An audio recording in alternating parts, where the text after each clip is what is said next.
I can't believe what's happening in this organization right now. Commanders fans, we have 3 pieces of news that are going to completely change the outlook of this season, and I'll explain exactly why each of these situations is crucial for our future. First, we have the situation with an all-pro cornerback who shut the door on us before we could even knock. Second, our starting running back is literally gambling his career in the coming months. And third, we just had a massive scare with one of our most important receivers that's got us all on edge. Do you think Adam Peters is done surprising us? And you know what's the craziest part of all this? Each of these situations tells us exactly where we stand as an organization.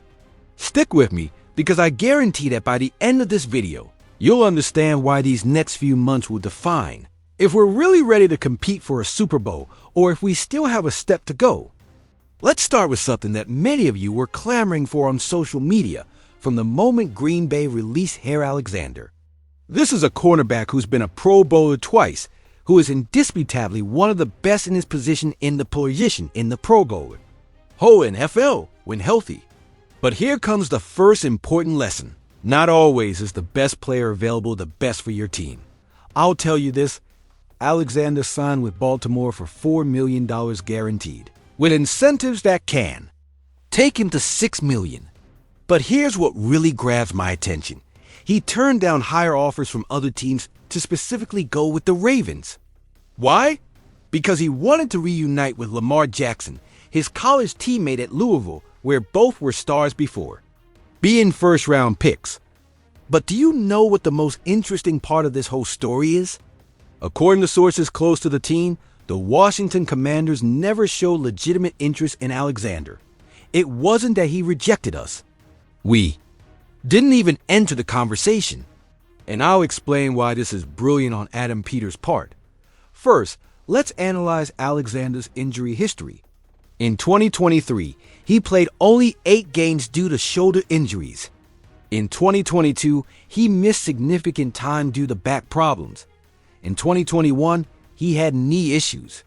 This isn't a player you can count on to be available.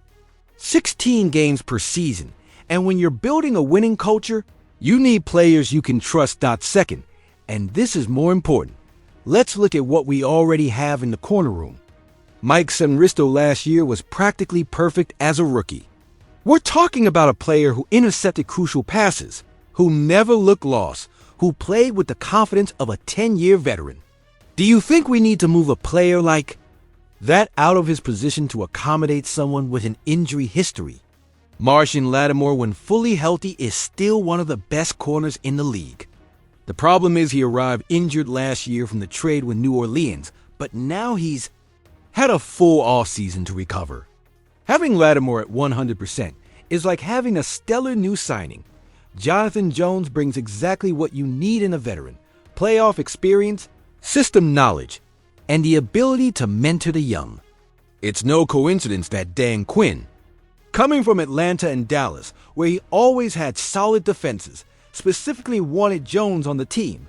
Trey Amos is our second-round pick, a player many experts thought could be a first-rounder, but slipped for us.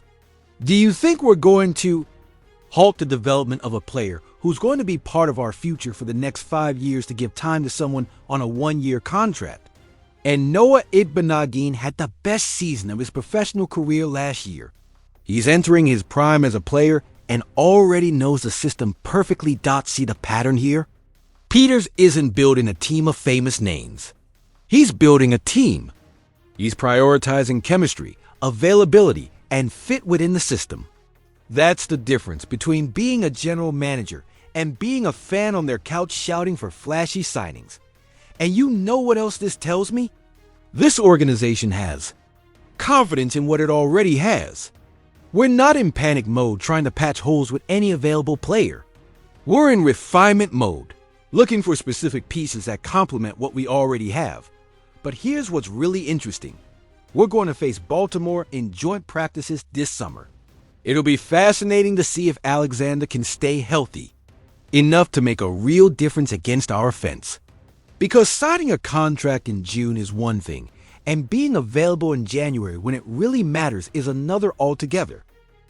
Now, let's move on to something that should matter to all of us who bleed burgundy and gold. And that could define not just this season, but the future of our ground game for the coming years. Brian Robinson Jr. is in his contract year, and he has acknowledged himself that he needs to significantly elevate his level of play. Listen to his own words. I need to take my focus up a notch or two more. It's definitely a big year, not just for me, but for a lot of guys here too. I definitely want to stay focused and prepare for a long season ahead. Do you realize the brutal honesty in those words? I greatly respect when a player acknowledges the reality of their situation without excuses or justifications. B-Rob knows exactly where he stands and what he needs to do. But let's get to the numbers because numbers don't lie. Robinson has rushed for over 700 yards in each of his 3 NFL seasons. In 2022, as a rookie, he rushed for 797 yards in just 12 games because he missed the start of the season due to the shooting that nearly cost him his life. In 2023, he rushed for 708 yards in 15 games. Last year, he rushed for 905 yards in 17 games and scored 8 rushing touchdowns, leading the team in that category. But do you know what's the most important number? In 3 seasons, he has never played a full season without missing time due to injury. And here's the million-dollar question. Can he finally play 16 or 17 complete games this season? I believe yes, and I'll explain why with specific details. First, we have a completely new offensive system under Cliff Kingsbury that's designed to maximize the strengths of our existing players. Kingsbury is not like previous coordinators who tried to force players into systems that didn't fit. He adapts the system to the players. And you know what type of running back Kingsbury likes. Physical runners who can make tough yards between the tackles, but who also have the versatility to go out and catch passes. That description fits perfectly with Robinson's playing style.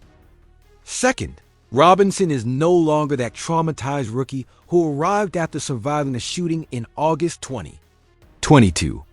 Now he's a 3-year veteran who understands his body, his limitations, and how to prepare professionally.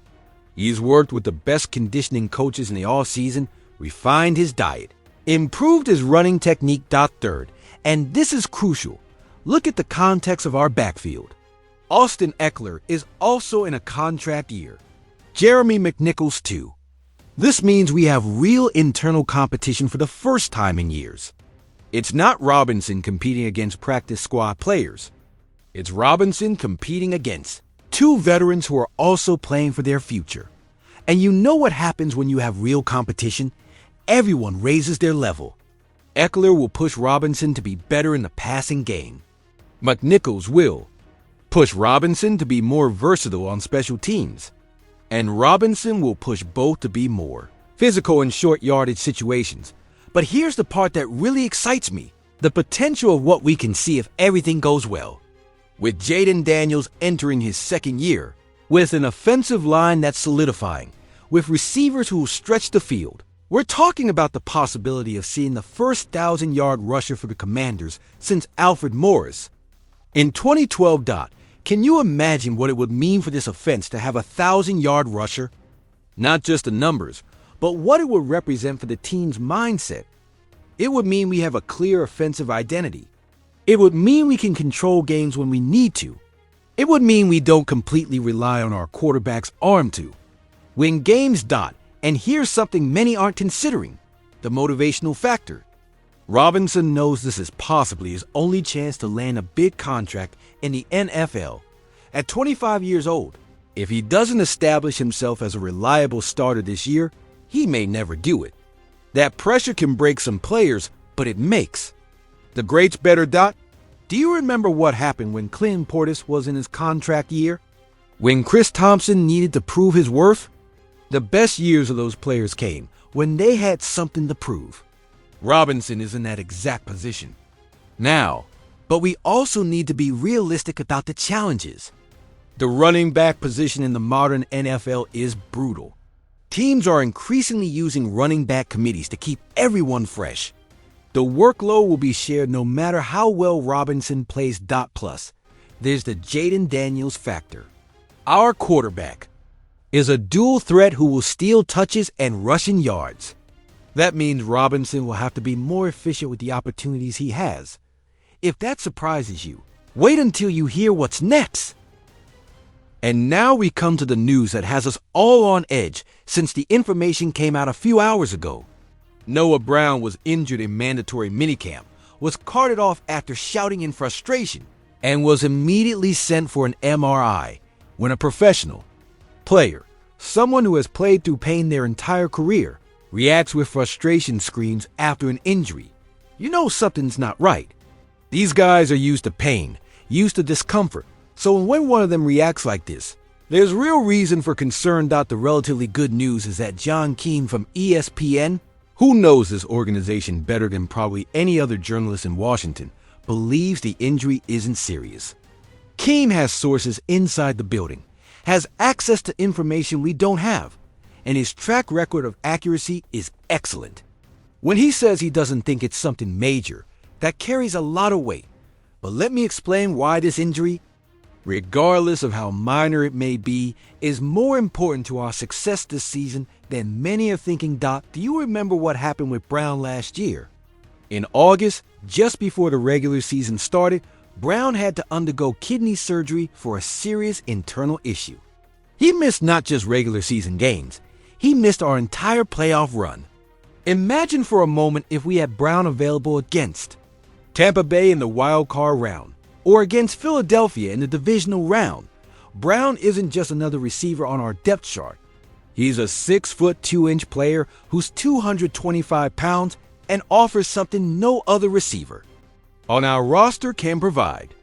He has that special ability to win contested balls in traffic, to make tough catches in tight coverage, and probably more importantly, to generate pass interference calls at crucial moments. Do you remember his touchdown catch against Chicago last year? Do you remember how he positioned himself against the defender to create space? That's not luck. That's refined technique developed over years of professional experience. I'll tell you this, Brown isn't Terry McLaurin. He's not Luke McCaffrey. He's not the receiver who's going to lead the team in receptions or yards. But he's exactly the type of player you need at crucial moments in important games. He's that receiver who can make the tough play when things get difficult. And do you know why this is so important specifically for our situation? Because we added receivers this year, but we didn't add anyone with Brown's specific skill set. Debo Samuel Sr. is a solid veteran, but doesn't have the physical size. Michael Gallup is recovering from his own significant injury. Jalen Lane is an undrafted rookie who's still learning the system. The reality is Brown represents continuity in a receiver group that already has a lot of rotation. He knows Dan Quinn's system perfectly, has developed chemistry with Jaden Daniels, and knows exactly what his role within the offense is. But do you know what's the most worrying part of this situation? The timing. We're in June. We still have time before training camp, but these injuries in minicamp are sometimes more problematic than they initially seem. Players are in shape, but not in football shape yet. Their bodies aren't completely prepared for football's contact and intensity. So when something happens, sometimes it's because the body wasn't ready for that specific demand. Additionally, and this is important for you to consider, Brown just signed a one-year deal to stay with the organization after missing the playoffs. He needs this season to establish his value in the free market. A prolonged injury not only affects us, but it could significantly impact his financial future. And do you know what type of injuries happen in receiving drills? They're generally knee, ankle, or hamstring problems. None of those is necessarily career-ending, but all can be problematic if not handled properly from the start. The fact that he was sent immediately for an MRI tells me there's real concern from the medical staff. They don't send players for MRIs just out of precaution. Something in the initial assessment made them think they needed imaging to determine the extent of the problem. But here's something that could be positive. Dan Quinn has shown he's extremely conservative with injuries. He'd rather have a player miss an extra week of practice in June than miss important games in January. If Brown has any kind of minor injury, Quinn will ensure he's fully recovered before allowing him back to full contact. Do you see the full pattern that emerges when we analyze these three pieces of news together? Because I see something that goes way beyond three individual stories. I see a perfect picture of exactly where we are as an organization at this crucial moment of our evolution. The situation with Hare Alexander shows an organization with discipline, with a clear plan that doesn't deviate from that plan due to external pressure or the temptation to make flashy moves that look good in the headlines, but don't necessarily improve the team. Adam Peters and Dan Quinn have shown they understand the difference between getting better and just making noise. I believe that this is the fundamental difference between the organization of the last 20 years and the organization we have now. Before, every time a big-name player was available, there was immediate pressure to do something, anything, to show we were being aggressive in improving the team. Result? A decade and a half of desperate moves that never added up to anything. Coherent. Now we have leadership that understands that the best player available isn't necessarily the best player for your specific situation. Alexander is a great talent, but he comes with an injury history, would be expensive, and would require rearranging players already functioning well in their positions. It doesn't make sense that the situation with Brian Robinson shows us players who understand exactly what's at stake and are willing to take on the responsibility of raising their level. No excuses, no complaints about the contract or the situation. Robinson knows he needs to show more and is willing to do the necessary work. And you know what this tells me about the culture Quinn has established. That players feel they can be honest about their limitations without fear of retribution. Robinson can publicly say he needs to improve because he knows the coaching staff will work with him to achieve that improvement, not use it against him. That's the difference between a toxic culture where players are always looking over their shoulders and a healthy culture where there's accountability but also support. Robinson knows if he does the work, he'll have the chance to succeed. The situation with Noah Brown shows us that even when we have scares, we have the infrastructure and personnel to handle these situations professionally. Immediate medical attention, proper evaluation, conservative approach to recovery. These aren't things we could take for granted in previous years. But you know what's the most impressive about how we're handling Brown's injury? The transparency with the fans. We're not trying to hide information or downplay the situation. We're being honest about what we know and what we don't yet know. Do you see how these three situations show us? We have winning team problems for the first time in decades. We're not worried about whether we're going to be competitive, basically. We're not worried about whether we're going to win more games than last year. We're worried about depth chart decisions, contract situations, injury management in June. Those are the problems you want to have. Those are the problems of an organization that has already established a foundation and is now refining the details, but also recognize the real challenges we have ahead. The NFC East is going to be brutal again. Philadelphia added running back help. Dallas still has talent even if they're in transition. New York has a new defensive coordinator who could completely change their identity. Our schedule outside the division includes games against teams like San Francisco, Green Bay, Pittsburgh, teams that will test every aspect of our roster. We can't afford to have significant injuries to key players or production, gaps from players in contract years. Now I'm asking you, and I want you to really think about these questions because they go to the heart of what it means to be a fan of this team at this specific moment in our history. Do you believe Brian Robinson can not only reach 1,000 yards this season, but also establish himself as a reliable three-down back we can re-sign with confidence? Or do you think Robinson's ceiling is to be a solid contributor, but never a game changer? Do you think it was smart not to pursue Hare Alexander? Or do you believe we missed an opportunity to add a difference maker in the secondary? Do you trust that Mike St. Ristel and Marshon Lattimore can be our number 1 and 2 corners in January? Are you worried about Noah Brown's injury even though John Keane believes it's not serious? And more importantly, do you think we have enough depth at receiver to survive if Brown misses significant time? But here comes the most important question of all. Are you ready to have real expectations this season? Because for the first time in a long time, this team will be judged not by improvement, but by results. For the first time in decades, better than last year won't be sufficient. We'll be judged by whether we can win the division, by whether we can make real noise in the playoffs. Leave me your opinions in the comments, because this is what makes this community special. We're a family that has lived and breathed every decision of this organization through decades of frustration. And now that we finally have legitimate reasons to believe, we need to stay united and supportive, but also realistic about what's coming. If you agree with my analysis, give this video a like and share it with other Commanders fans who need to hear this perspective. If you think I'm wrong about something, also give it a like and explain specifically why in the comments. I want to hear your arguments because sometimes you see things I miss. And if you're not subscribed yet, what are you waiting for? Every day we have deep analysis like this, breaking news, and the perspective you won't find anywhere else. Not just highlights and hot takes, but real analysis of what every move means for our future. Because here we don't just talk about football.